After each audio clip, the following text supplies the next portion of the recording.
Today we're going to read The Brave Little Parrot. It's by Ralphie Martin and illustrated by Susan Dabber. It's a bit of a long one.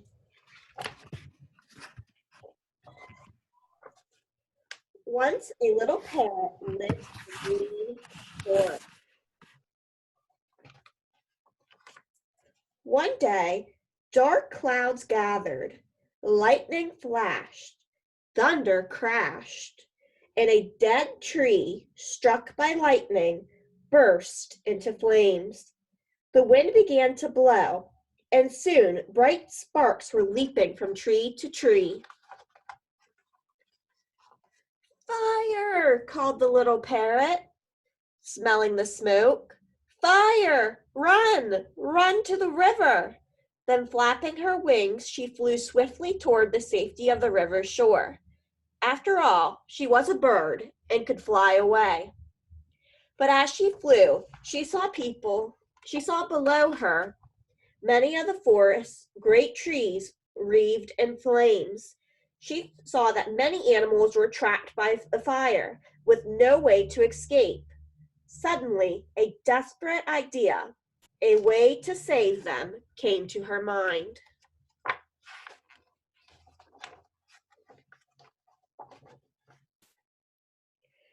Darting to the river, she called to the animals already gathered safely there. "Elephants, please fill your trunks with water to spray on the flames. The rest of us can dip our bodies in the river. We can carry water and cupped leaves too. Let's work together to save the forest and our friends." But the animals huddling on the shore moaned. "There's nothing anyone can do now, little parrot. It's too late." "It's true," coughed the cheetah. "Fast as I am, the flames are faster. And powerful as we are," trumpeted the elephants, "we can't charge through flames." "It's hopeless," the animals agreed. But the little parrot saw a way. After soaking her feathers in the cool water and filling a cupped leaf, she flew back over the burning forest. Flames leaped at her. Fierce heat struck and thick smoke coiled. Walls of fire shot up now on one side, now on the other. But twisting and turning through the mad maze of fire, the little parrot flew bravely on. At last, over the heart of the burning forest, the little parrot shook her wings. The few drops of water that still clung to her feathers tumbled like jewels down into the flames. She poured the water from her leaf cup. The drops vanished instantly with a sss. Then the little parrot flew back to the river. Once more she dipped her body and wings in the cool water and filled another leaf cup. "Stay with us, little parrot," pleaded the gentle deer. "Don't go back into the fire." "Yes, stay," roared the mighty tiger. "A few drops of water can't save a burning forest." "It's too late," cried all the animals. "Be safe here with us." "But it might just be possible," panted the little parrot. "So I'll try." And once again she flew over the burning forest, shook her wings, and let those few glittering drops of water fall. Back and forth the little parrot flew, from the river to the forest, from the forest to the river. Her eyes burned red as coals. Her feathers were charred. Her claws cracked. She coughed and choked, but still the little parrot flew on. Now at this time, some carefree goddesses and gods happened to drift by high overhead.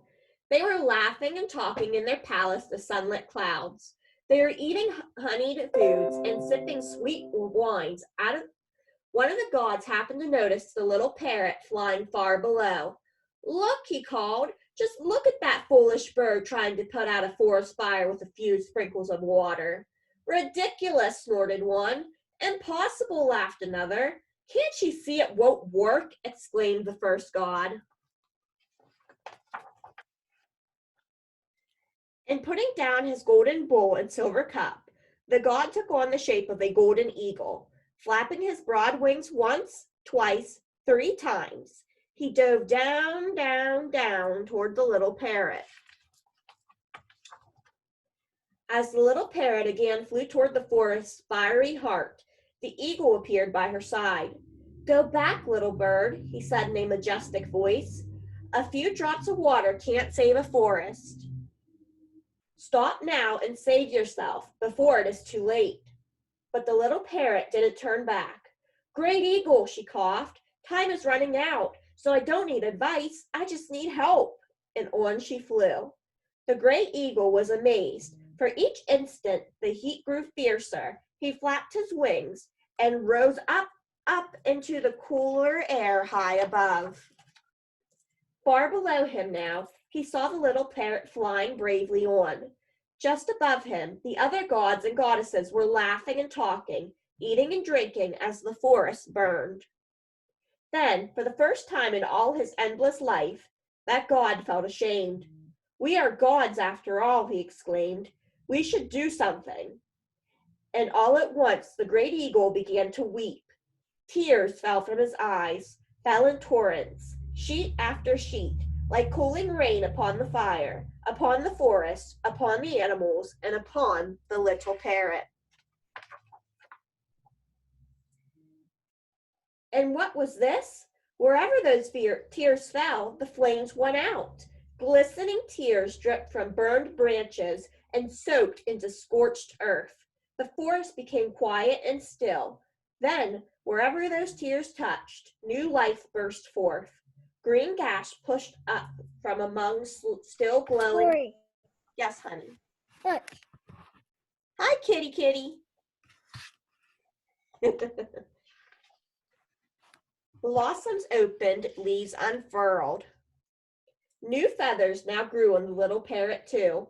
Feathers red as flame, green as leaves, yellow as sunlight, and blue as a river.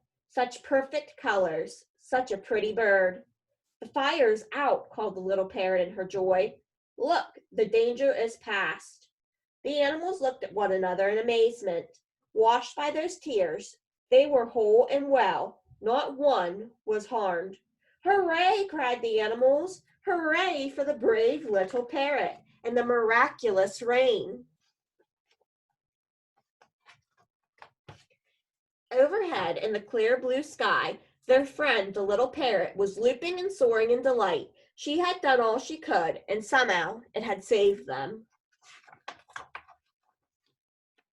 What bird has done yesterday, man may do next year. All right, that was the brave little parrot. And now, how about we build a parrot puzzle? Yeah? All right.